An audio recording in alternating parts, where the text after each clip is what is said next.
Okay, are you guys ready to record, Colin? Yeah, I'm recording. Okay, thanks. Frank, I mean, look, 16,000 rushing yards in history to rank third all time behind Emmitt Smith and Walter Payton.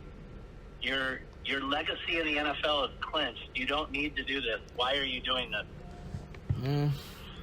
Because, I always been training boxing, and I just saw myself getting better and better. And once I saw this Jake Paul, movement going, and this off season when I wasn't in the training camp, and I just started being around the boxing guys more and more, and the coach was like, he already knew I had the base. He was like, you should try to get a fight. And so I called my man Malky, the agent from First Round Management, and I told him I think I'm a fight. I think I want to get a fight. You give me one? He was like, you sure? I was like, yeah, I'm sure. And he's like, all right, I got you.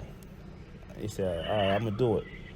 And we just did it. Just now we here December 18th.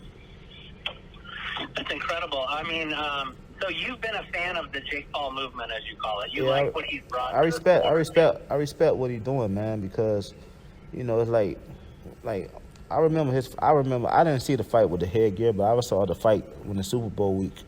The fight he was on, he fought another YouTuber.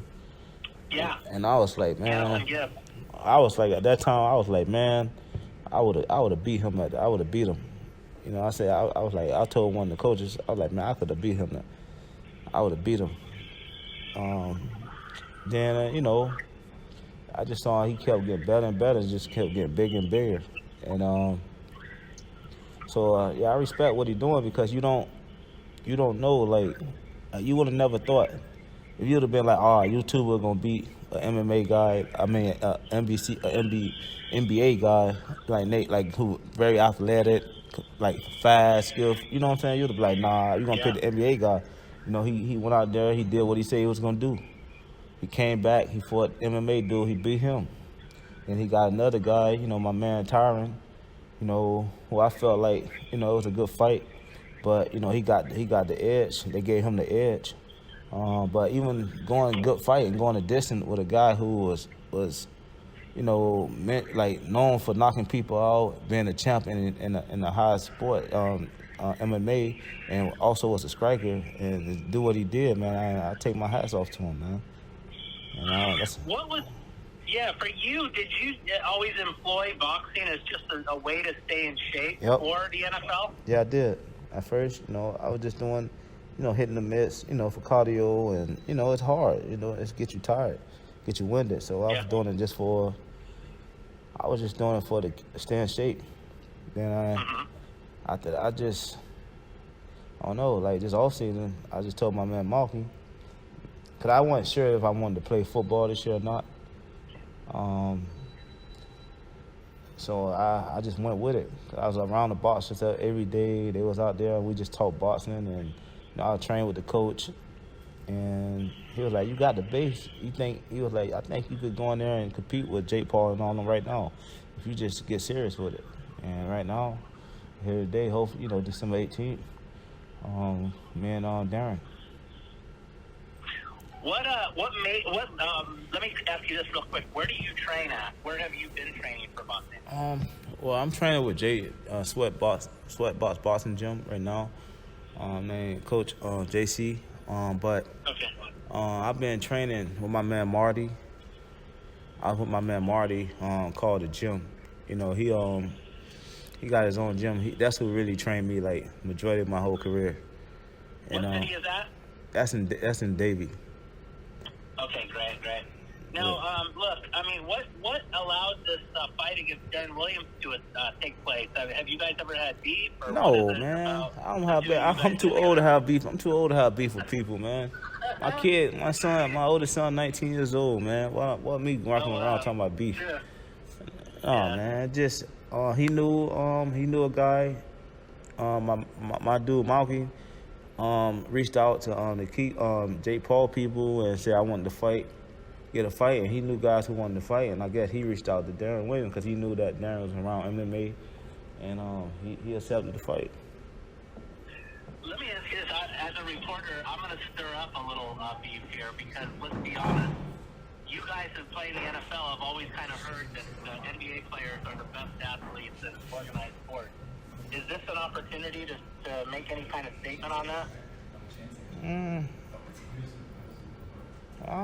Well, who said that they're the best athletes? I've heard it from. I never heard that. I never. It's just it's followers and players. Well, I guess you say NBA fans. That's what they gonna say. You go NFL fans, and they gonna say NFL guys. It's different. But I don't.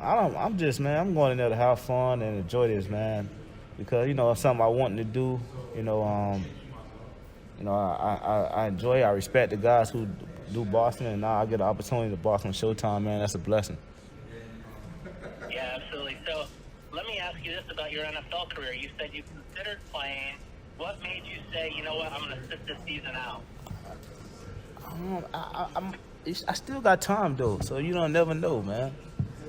I still got time. I just, well, maybe when I didn't go to training camp and being able to go to my son, my oldest son, my stepson, college games, man, I just saw that I missed so much in their life, man. And at the time, sometimes you gotta. It can't be all about you. It can't be all about you. I played 16 years, man. Like, my kids been playing football.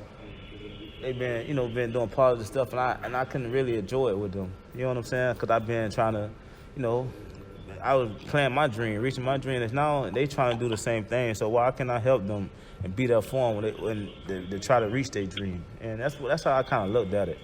All my kids, all my boys, they love the game of football, man. And once I start going to my 12-year-old son, practice every day, teaching them stuff, and even my 3-year-old coaching his team, waking up on Saturday morning. Man, I was on Friday nights. I'm more excited than him. Like, I was enjoying it, man. I was enjoying it, and I just kind of, and I had teams call. I had like 3 teams wanted me to come, man, and I just fell in love just coaching my son, being on the sideline, making sure he's doing the right thing out there, and it just kind of like made me fall back, man. Then, and I also was being around boxers that like keeping me, football like a family. And I got cool and close with the guys in the gym. And, it was like a family, so I was good. I was waking up, still going to work out. So I had a routine going, so I was okay. Yeah, I mean, look, let's be honest. Looking back on your career, I can remember a game, 2006. I know we're going back a little bit here. But you and LT were on the same field together when LT had that magical MVP season. Oh yeah, we was going at it, man. We was going at it. I know. I remember that game. But what was there? I know there had to have been some greater moments as you look back on your NFL career. What do you view as your defining moment? I would say when all the guys who I played with when we was young, like Patrick, Vernon, Alex, like a bunch of guys, man, we all got drafted around the time when we were sorry, and we was like the laugh of the league. And then when I got to, and we got the opportunity to win the NFC Championship, man, to see everybody face, like, that was like 6-7 years later, and see all the guys when we was like grinding together, and we, barely win 2-3 games a year, and the same guys get a chance to go to the Super Bowl, and we all hugging and crying, and man, that was the best moment of one of my best moments in my career, man. Yeah, and let's be honest, you're only 700 yards plus away from second place, and we've seen some injuries. You got Chubb and Hunt, both went down in Cleveland. The Titans had the Derrick Henry thing where they summoned veteran Adrian Peterson. Like you said, openings could exist for you. But I had a chance. If I can get a call for the team who I know going to the Super Bowl, the week of the Super Bowl, I'm definitely coming back. Well, cause I'm not playing for yards, man. I don't, I beat. Listen, you go back and read my story, man. Like, I don't even supposed to be here. I don't even supposed to be up on that list. They didn't, like they doubted me. They even said I won't be in the league 3 years.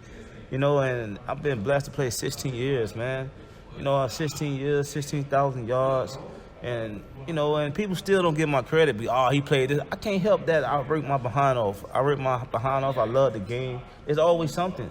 When my name come up, bro. But if you ask any coach in the NFL, bro, who had to compete and play against me, ask any defensive coordinator what they gonna tell you and see what they tell you. And I bet you they'll tell you I'm a badass. For sure. Now you have the opportunity to prove that in the ring. Last question, Frank, is that, look, I'm sure you headed into every NFL game there was a certain level of butterflies. Can you feel butterflies coming? Every day. Even think about it, man. You gotta think about it. Like, my first time stepping into a ring, just one-on-one, you and another man. Football, you got 10 other guys around you. You can hide on certain plays. You know what I'm saying? Now it's just you and everybody's just watching you and him. You and your opponent. So, man, I be nervous. I'm nervous every day. When I'm trying to find stuff. Hey, look, if there's a God in heaven, let's hope you get a knockout victory on December 18th on Showtime, and then you have an opportunity to get in the Super Bowl. That would be a blessing right there. You deserve it, Frank. All right, thank you. All right, thanks, Lance. Thank you We got to so much run. for your time. I appreciate it. All right.